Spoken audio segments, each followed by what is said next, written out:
Welcome, everyone. Welcome. Thank you for coming. Thank you for being here with us. This is the Friends Center for Children Let's Talk series. People are still arriving. We're going to give a few minutes for others to make it in the room. I see that people are still logging in. Welcome, everyone. Thank you so much for being with us.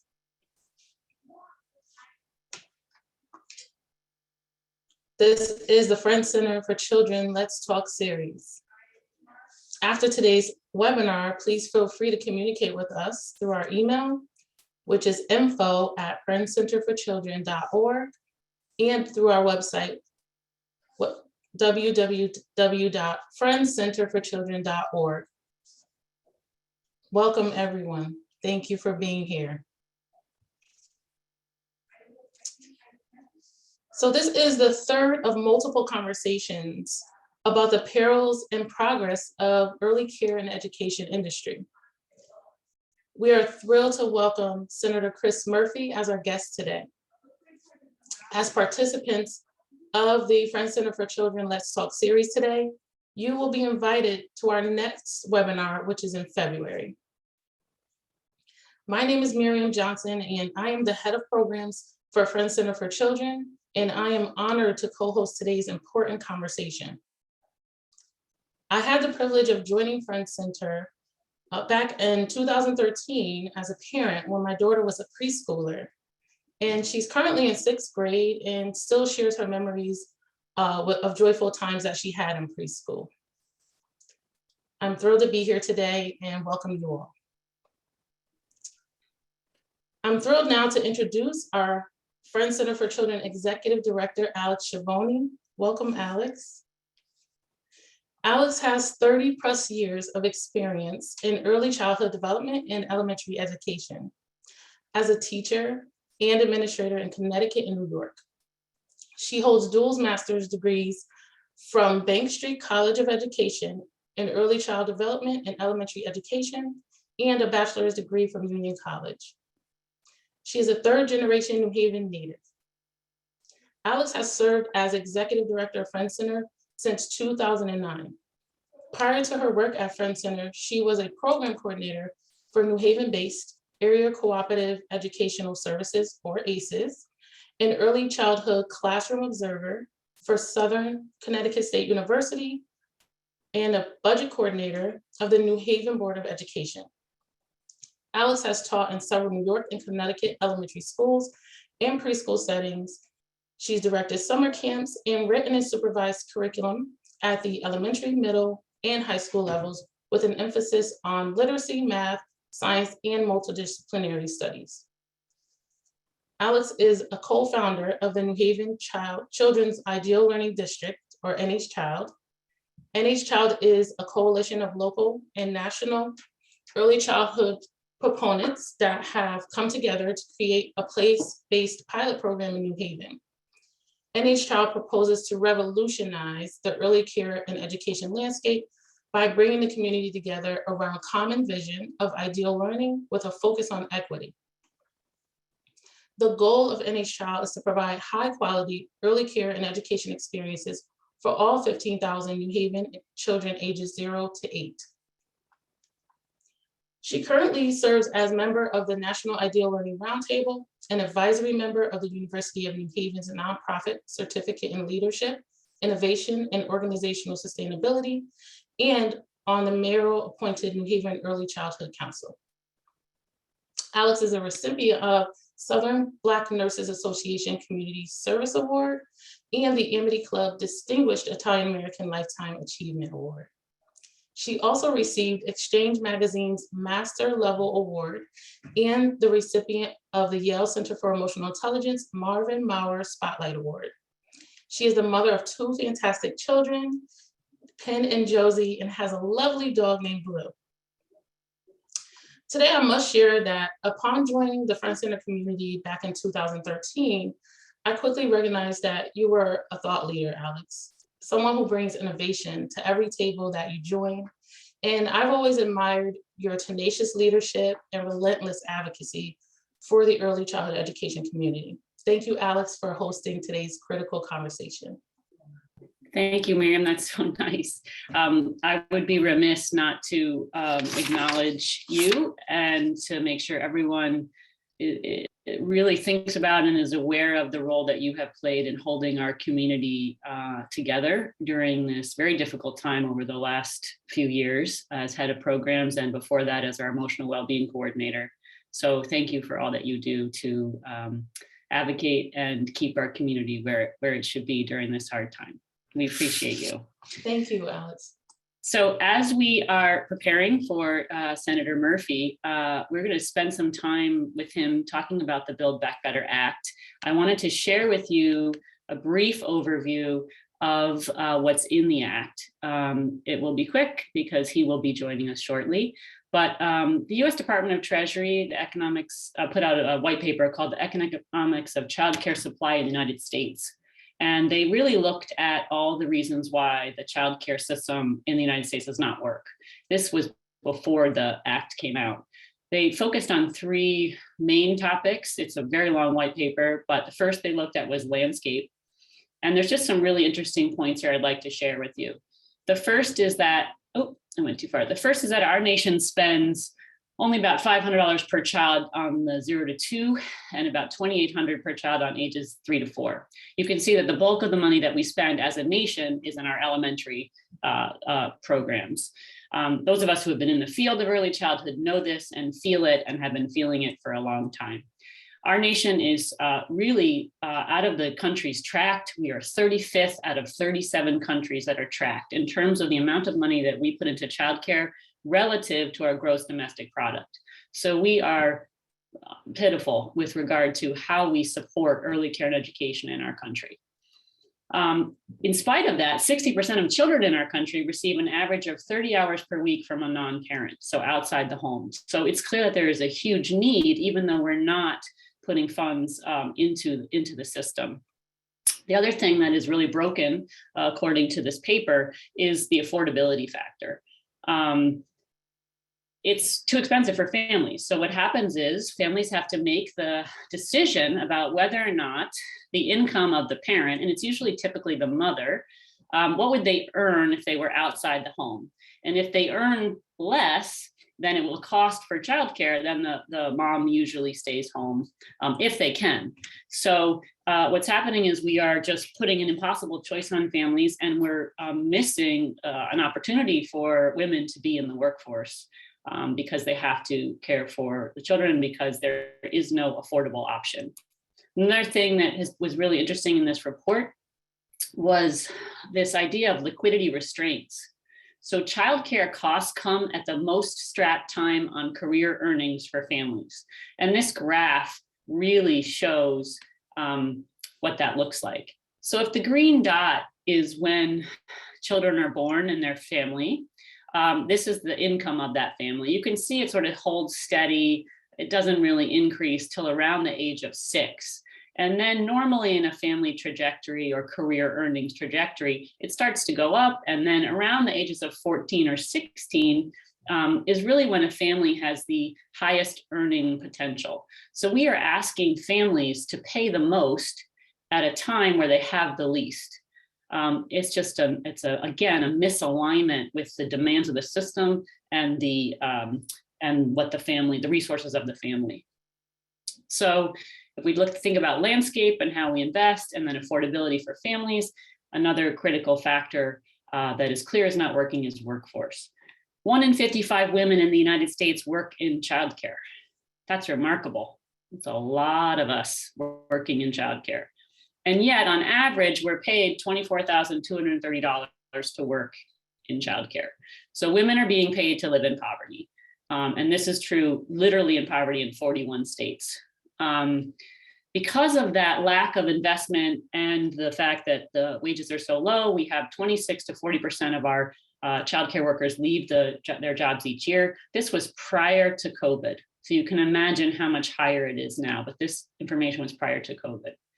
So the industry survives with nonprofit donations, public funding, which is under the true cost of care, and by keeping the costs low, by cycling through low wage, non-unionized providers, many of whom rely on public services for their own economic needs. It doesn't work. The system doesn't work for the families. It doesn't work for the childcare provider. It doesn't work for the employee, the childcare worker, and in turn doesn't work for the child. Because when you have that much turnover and that much instability, it's actually the opposite of what children need for optimal child development. So Biden's plan is really looking at that and how do we shift and change that. So the Build Back Better Act has this goal: ensure that childcare is accessible, affordable, and high quality. And they see doing that through a mixed delivery system. So it's not just sort of an expansion of the public schools, it's looking at family childcare providers and private program-based or center-based providers and the public schools. It's two pathways. One is called childcare, which is full day, full year, and it's for children under 6. And the other is universal free pre-K for 3 and 4-year-olds, which is a school day, school year approach. In the childcare under 6, families will not pay more than 7% of their income. That is the goal. And it will be based on a sliding scale system. So families who have 75% or below state median income will actually be free, and then it'll be a graded scale as we move up based on income. There will be other funds for Connecticut in this bill. There'll be startup and supply grants, quality grants, and facilities grants so that we can build the infrastructure that we need to actually service and meet the needs of the families and children who need care. Pathway 2 is universal free pre-K for 3 and 4-year-olds. And that is a school day, school year, and that will be free for a minimum of 1,020 hours per year. And this is also a mixed delivery model. Again, it's public schools, Head Starts, licensed center-based, family care, network providers. So really looking at the entire landscape, and anyone can have access to these funds in the state. It'll have a 3-year rollout process. Connecticut will receive approximately $168 million in the first year, and then you can see the gradations as it goes on. The funding allocation is based on children, the number of children under 6 with an income of 20%, 200% below poverty level. So Connecticut, this is based on the Center for Law and Social Policy. They sort of came up with the figures of what Connecticut will receive. The other thing that's really important in this act is that lead teachers must have a bachelor's degree by fiscal year 28, and that they must be paid on a scale similar to or in parity to the New Haven, not New Haven, but to public schools throughout the state. So again, this plan is to ensure that childcare is accessible, affordable, and high quality. So I want to pause and see if Senator Murphy is with us. If he's not, I'm going to go ahead and start by doing his introduction. Even though he is not with us, we can prepare for him to be here. He knows himself well enough that I think I can do his introduction without him, and then we'll be ready to go. So many of you may know Senator Murphy grew up in Wethersfield, Connecticut. He attended Williams College in Massachusetts, and he graduated from the University of Connecticut School of Law and practiced real estate and law in Hartford, Connecticut. Senator Murphy has had a very long career in public service. He has been a state representative, where he authored the Melville Supportive Housing Investment Act to revitalize housing programs for people with disabilities. He's a member of the was a member of the General Assembly, where he was the author of the state's historic stem cell investigation legislation and the state's workplace smoking ban. And now, as you all may know, he is the junior United States Senator for Connecticut. He has been an advocate for Connecticut families throughout his entire career as a member of the Health, Education, Labor, and Pensions Committee, which has the acronym of HELP. I love a good acronym. So the HELP Committee, Senator Murphy has worked to make college more affordable and ensure that our public education system works to serve all students. Senator Murphy also led a bipartisan effort to reform our mental health system, working across the aisle to craft the first comprehensive mental health bill in the Senate in decades. He is one of the leading proponents of common sense gun reforms to reduce gun violence. He has championed a number of bipartisan bills aimed at expanding background checks and keeping guns out of the hands of criminals. He is always fighting for job creation, affordable healthcare, education, sensible gun laws, and forward-looking foreign policies. He is married to Catherine Holohan, who is an attorney. They have 2 young sons, Owen and Ryder, and of course the family pet, which is a cat named Ramona. Personally, my first interaction with Senator Murphy was at a talk about emotional intelligence many, many years ago. And what was remarkable about my interactions with him at that gathering was that he was not only aware of the importance of social and emotional learning, but that he was actually very well versed on the topic. It was clear that his passion and dedication to children's education systems was not superficial. It was actually based on a true passion and very strong content knowledge. Hey, there you are. I'm just getting to the best part, Senator Murphy. Can you hear us? I can. Hi, welcome. Hey, how are you? I'm well. So I was just, I'm not sure where I just went through and did your bio, but I was just talking about a personal interaction I had with you many, many years ago. So I don't know if you heard it, but I'm just going to reframe I literally it. just joined a second ago. Okay, great. So I assumed that you knew your bio, so we could do that without you. And then jumping right into, yeah. So I was saying that my first interaction with you was at a talk about emotional intelligence, maybe 7 or so years ago.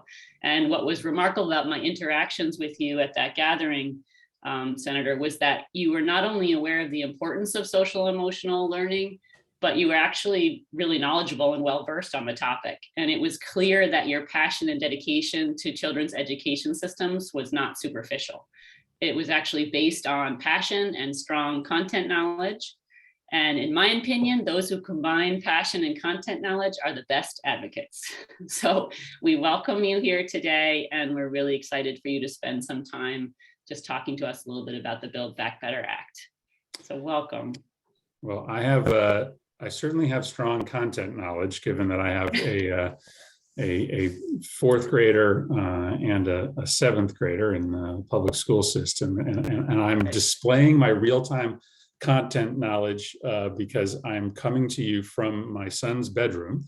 I was driving into the office today when I got a call from the school nurse that my 4th grader was not feeling well and needed to come home. So I turned back around to pick him up and called my wife to figure out how we were going to juggle schedules today. So I'm here at home managing the work. Oops, sorry, that is. I think that's my house beeping.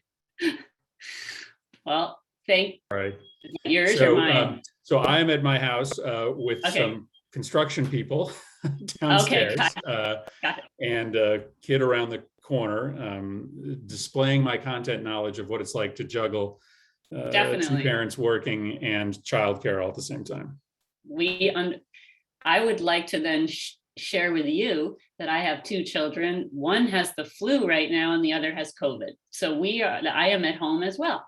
Oh. So I understand this is the world we're in at this moment, right? It is quite disturbing. I wish them the best. I'm sorry to hear that. And same for you. I'm hoping that all is well. So I'm going to jump right in if you don't mind. You just mentioned your children, and I wanted to also highlight Catherine in terms of her fierce advocate work, both at Connecticut Legal Services, specializing in child advocacy law, representing low-income children, and in addition, she has a master's in social work from UConn. So the very first question I'd love to just ask you about is, how do your children, your wife, and your lived experiences influence your work in the Senate, particularly around children? Well, the sad fact is, I mean, I'm a rare breed in the Senate. There are not many of us with school-age children.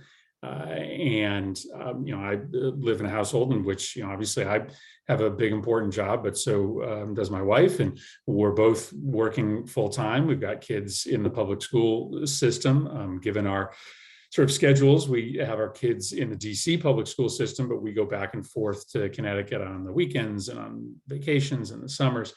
And so, we've had to sort of put together childcare. We've done everything. We've had kids in sort of institutional childcare settings. We've had a babysitter at home. During the pandemic, we were taking care of the kids, and we're lucky because, we have jobs that are flexible enough. At least my wife's job is flexible enough to be able to be home, mine not as much. And we have incomes that allow us to be able to afford childcare. But I'm also educated by, as you mentioned, my wife's life's work, which is in and around child advocacy. So she represented children in Connecticut for a decade or so who were either in the juvenile justice system or had run into discipline problems in the school system, but in fact had significant learning disabilities that had not been addressed. And so I've seen firsthand the challenges that are confronted to some of the most complex kids in the state of Connecticut. And what I know is that childcare in Connecticut breaks the bank. It just does. That when you're talking about a state with high costs to begin with wages that have remained relatively flat, the fact that you are paying $10,000, $15,000, $20,000, $25,000 for childcare in Connecticut. It's unsustainable. Per child. Yeah. And so, listen, I've lived this, but I've never had to struggle to pay.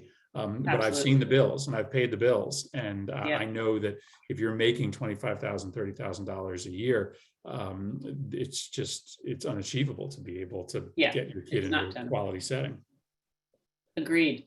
So with that sort of mindset, can you tell us about your role in shaping the $400 billion plus in the early child education in the Build Back Better Act, and how that has come about, or anything about it? I mean, listen, I think you need to think of this in three parts. First is building a robust early childhood education system, meaning giving access to every single kid in this country to school instruction starting at 3 years old. It's still really, it's so concerning to think about how many kids, particularly in Bridgeport and New Haven and Hartford, still don't have access to early childhood programming. And so the Build Back Better Act builds out universal pre-K access for every middle and low income child in this country, beginning at 3 years old. Second thing it does is to make sure that childcare is affordable for every family. It's great if you have access to a classroom starting at 3, but for many families, it's those years prior to getting access to a Head Start classroom that are the bank breakers. So what the bill says is that nobody's going to pay more than 7% of their income in childcare costs. And that's adjusted based upon your state's average income. That was a really big deal for us in Connecticut because we wanted to make sure that we got a little extra help in Connecticut because, making $40,000 in Connecticut is not the same thing as making $40,000 in Alabama. And then lastly, we just want to create some breathing room for families. So we extend the child tax credit for another year, meaning 90% of families with kids in Connecticut are getting $250 in their bank account every month to help pay, a myriad of bills, but including those childcare bills. So that's the way in which we're supporting families, early childhood education, reductions in childcare costs, and tax cuts for low and middle income families with kids. And if we get all three of those things passed, it's revolutionary for low and middle income families. It really is. Yeah, I really want to underscore that. I mean, that this is in my 30 years in the field, and actually in my lifetime, there has never been such an opportunity to really transform child poverty, child education, all those opportunities. So I think that's really important. I wanted to talk a little bit. So you really highlighted the impact for families. I want to talk about other aspects of the system and structure, which are obviously those of us who work in the field. So you've thought a lot about job creation and education in your career. It's throughout everything you've done. And at Friend Center, we see the early childhood education industry as a three-pronged workforce initiative. We recognize that we're creating future employees. Research shows the clear link between high quality early care and education and how that child then shows up 13 to 18 years later as an adult. We're allowing parents and guardians to work, which is what you're talking about. All other sectors rely on childcare so that they can work. And then we're talking about the current employees. So those of us who are in the industry, 1 in 55 women in our country work in childcare, and on average, they're paid to live in poverty. So without us, the whole entire US economy can't function. And yet we've been underfunded and undervalued for hundreds of years. And now we find ourselves in this workforce crisis. So I'm wondering about provisions in the Act that will influence the current early childhood workforce crisis we face, but also the national labor shortage and workforce crisis we face. Sure. When Joe Biden came to Connecticut, we brought him to an early childhood care center in Hartford. I know. I'm still upset you didn't come to mine, but that's. I know. Well, it's a little bit further helicopter ride from Brainerd Airport. But right. We'll let it go. But I think he was. It was important to bring him to the center that he came to in Hartford, because this was a center, and I'm not going to get the numbers right, but this was a center that was licensed for 75, 100 kids that had 25. Yeah. And the reason it had 25 was simple: workforce. They didn't have the people to be able to have 75 kids. It wasn't that the demand wasn't there. It was that they could not find the workers. And of course, this is a self-fulfilling prophecy, right? This is a downward spiral. When you don't have childcare spots and you don't have affordable childcare spots, then you have parents staying at home that would rather be in the workforce. Some of them would be in the childcare workforce. Absolutely. So, what we're doing with the build out of early childcare in this country is not just sort of putting the money into the hands of the parents, but also putting money into the hands of the centers. So a percentage of the dollars, I think it's around a third, are going to go for institution building, right? Are going to go to increase the salaries of the workers in childcare and early child education centers to make sure that we have the staff there in order to meet the demand. So that's an important part of Build Back Better, recognizing that this is about addressing workforce shortages as much as it is trying to decrease the cost. And I'll just say one more thing, Alex. I met a woman a couple months ago in New Haven. She's actually from Hartford, and I've talked about her a lot on social media just because her story is very representative. Her name is Selena, and Selena has one child who's a newborn, and she can't find any affordable childcare for that newborn that she can afford, and so she's staying home. And she said, "I want to be working. I want to be in the workforce, but I'm staying home simply because I'm on waiting lists for for subsidized slots, but without a subsidized slot, I can't find anything that I can afford on the kind of salary that I'd be making if I entered the workforce. So, there are millions of people out there like Selena who would be in the workforce if they had affordable childcare. Absolutely. I met her. I met Oh, that woman. Yes. right. So I completely corroborate what you're saying. And it was really heartbreaking to hear her talk about her journey and attempts to find care. I mean, she had gone almost everywhere she possibly could to figure out how to make this work for her and her family. So I agree with you. Yeah. So with that in mind, can you tell us what's happening like right now at this moment with regard to the advancement of the Build Back Better Act? Just give us some insights. I mean, we're reading pieces of it, but we'd love to hear your take. Well, I think back to Franklin Delano Roosevelt passing all of his New Deal legislation. If Franklin Roosevelt had been dealing with a 50-50 Senate, we might not have any of the programming, the WPA, the CCC, Social Security. It was all passed during his time in office. He had big Democratic majorities that allowed him to pass these.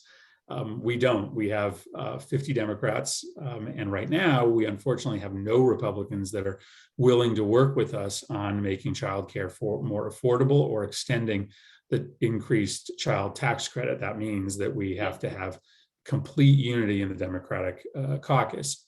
We don't have that yet.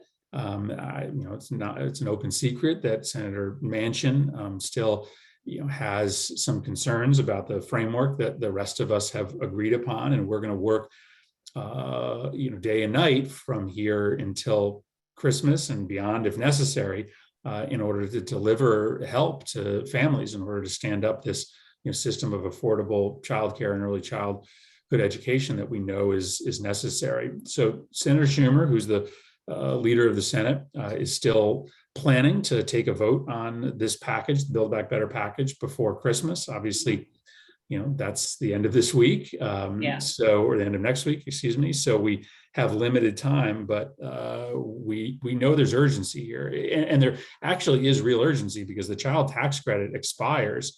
And thus, families who have kind of gotten used to having that check every month aren't going to see it in January if we don't extend the child tax credit in the next week.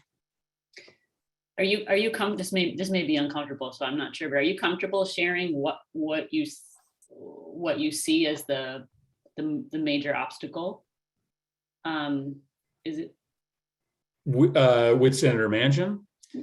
Well, I mean, I don't tend to talk for him. I sort of let him sort of make his case, but I don't think it's a secret that he, still has some concerns about the size of the bill and the cost of the bill. But I generally let him explain. That's what I'm seeing. That's what I'm hearing. So I referenced this before you had joined us, but I talked about your work on the Health, Education, Labor, and Pensions Committee, the HELP Committee, which, by the way, I love a great acronym, and that is a good one. And you are obviously a strong advocate for mental health supports. At Friend Center, we know that the effects of trauma have a permanent impact on life trajectories. And right now, the American Academy of Pediatrics, oh, did I lose you? I'm still there. Okay, sorry. The American Academy of Pediatrics, Children's Hospital Association, the American Academy of Child and Adolescent Psychiatry. They represent more than 77,000 physicians, 200 children's hospitals, and they have declared a mental health crisis among children as a national emergency right now. And we see the obvious signs of this on a daily basis throughout our whole nation. 2 weeks ago, for example, New Haven and Hamden had 6 different local high schools on lockdown due to false threats from children. In terms of violence, children are bearing the brunt of the pandemic with regard to socialization, access to education, racial inequities, and poverty. So at Friend Center, we believe that emotional well-being is equally as important as academic achievement. We know that children who are not emotionally stable are not able to learn, and we have created an emotional well-being program that focuses on the mental health of our children, families, and staff members. What role do you see in terms of the opportunities with the Build Back Better funds to create within the state of Connecticut with regard to mental health interventions for young children and their families. Sure. Yeah. Well, so obviously this is an issue I spend a lot of time working on. I think I'm And thank you. Yeah, I probably am, one of the handful of senators that spends the most time working on mental health policy. In 2016, I wrote and passed the sort of most significant rewrite of the nation's mental health laws in about a generation, the Mental Health Reform Act of 2016 that I did with Senator Bill Cassidy of Louisiana. And so I think a lot about this. So, Build Back Better, certainly, has provisions in it that are going to support families. And part of this is about expanding the reach of Affordable Care Act plans. Right now, those plans can still be pretty expensive for sort of lower middle income families. And so the Build Back Better Act invests in lowering the premiums that you have to pay on Build Back Better plans, on Affordable Care Act plans. Affordable Care Act plans all have a mental health benefit attached to them. So that's one of the primary components of Build Back Better that will help families. In the American Rescue Plan that we passed earlier this year, there were significant funds, flexible funds that went to states. And the idea was that many of those funds would be used to support kids in schools, right? We put significant resources both into state and local governments, but also into school districts, with the belief that those dollars would be used to support the mental health needs of kids. And that's what's happening right now. I mean, I was in Bridgeport at an elementary school, Roosevelt Elementary School, a couple of weeks ago. And, they normally don't have enough money to have a paraprofessional in any of their kindergarten or first grade classrooms, which is just extraordinary that, low income school like Roosevelt, with 30 kids in a class, they have one teacher for 30 kindergartners, many of those kindergartners with significant mental health issues. The American Rescue Plan has allowed them to put paraprofessionals in all of those classes who are often serving the mental health needs of those kids. Listen, I think we need to go further. And I've gone out on a bit of a limb here.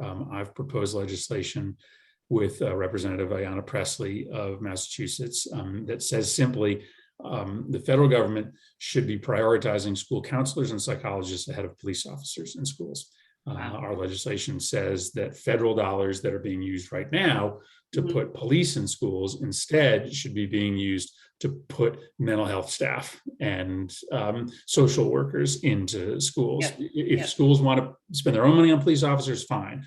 But we need to support the emotional health of our kids. And so Build Back Better, American Rescue Plan have big provisions in there to support the mental health of kids, but there's a lot more we need to do. How is your initiative, which, I mean, I applaud that and support that. Not that matters, but I do. But how is that being met, or how are you finding that is being received when you're out in your travels and your hike across Connecticut type thing? Just tell us a little about what you're hearing. Yeah, it's been a real education, and in some ways a very important window into the very different perspective and different reality of white parents and white families and Black parents in Connecticut. So, parents from largely white suburban schools are, frankly, often not happy with this legislation because they say, listen, why would you take money away from our school resource officer? Our school resource officer is protecting our kids. Is serving the best interests of our kids. And they're not wrong. In suburban schools, the police officers are there serving the best interests of the kids. But what we find is that in the schools with kids of color, the lower income schools, the police officers are often tasked with the sort of basic blocking and tackling of school discipline. And that ends up in a lot of kids in Black and brown schools ending up being arrested for things that in the white suburban schools, you just get sent down to the principal's office for. And so parents in, urban schools often sort of look at these police officers as targeting their kids, not necessarily protecting the kids. So to me, it's been, a real window into, the very different perspectives that you have depending on what school setting you're in. I ultimately, think that suburban schools can probably afford to pay for their own police officers. But in our urban schools, we'd be better off having social workers and psychologists there rather than loading them up with uniformed police officers with the power of arrest. Yeah, absolutely. I mean, you're talking about you're talking about a systemic problem that we have with regard to the way that Black and Brown students and families are seen and the way that they are policed. And one of the things that when we actually were together those many years ago for that social emotional conversation, we did address and think about the way that starts in infant, toddler, and preschool years. So preschool expulsion or things like that are happening for Black and Brown children at a higher rate than their white counterparts is beginning in those youngest years. So when you talk about sort of the impact or the way that Build Back Better can influence, it sort of starts to transition a little for me in terms of the quality. So one of the things in Build Back Better is that it really needs to be high quality care, because high quality interventions is really what we see as the most profound in terms of life trajectories. So high quality, when you think about that definition, really means culturally relevant, culturally reflective, thinking about the ways that implicit biases show up, because that is where those of us who are white and who are caring for children who are of a different ethnic or racial background, that's when our biases come out. So we really spent a lot of time thinking about that as well. And I think the opportunity in the Build Back Better is when we're looking at quality and thinking about quality rating systems across the state, they were including racial and socioeconomic and biases and systems and the way that those show up in the educator. So I can imagine that your work across the state, which, as you said, has these very different perspectives on the world because they're living different lives, is part of the work of, I'm glad it's you and not me having to bring us all together under this larger umbrella. I'm conscious of time, and I wanted to just check in with Miriam. I don't know if you saw her, Senator, when you came on, but she is co-hosting and just monitoring the chat.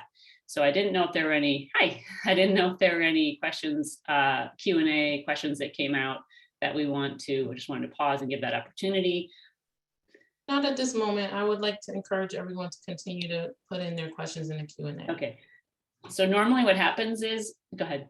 Oh, Alex, I probably, unfortunately, have only about 5 more minutes. Perfect. So you tell me how you want to use it, but a busy day.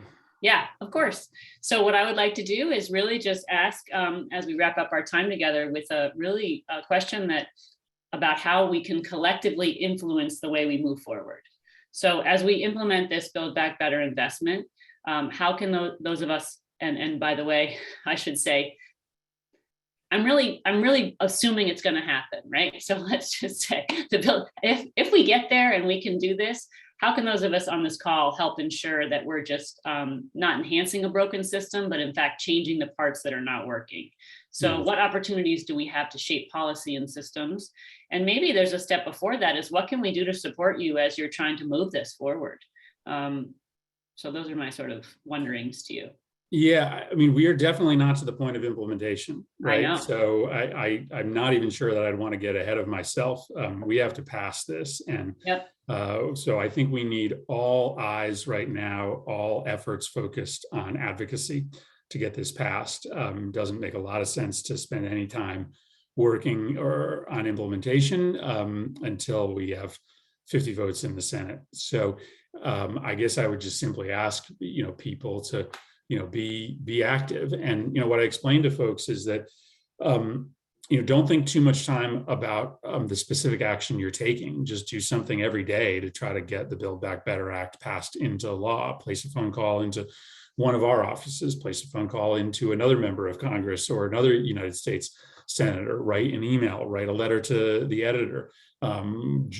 contact one of the groups that you're affiliated with that you think may be investing in national action, make a small donation to one of those groups, right? Yeah. There's a million things you can do to try to move the ball forward on Build Back Better. But until we have it passed, and again, I think it would be a big mistake to assume it's being passed right now. We don't have the votes for it.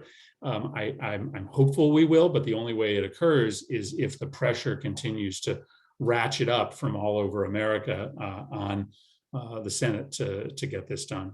Great, that's really helpful. I realize that, and you are pressed as a parent today, so I want to give you that space and time, that extra space and time. I want to thank you.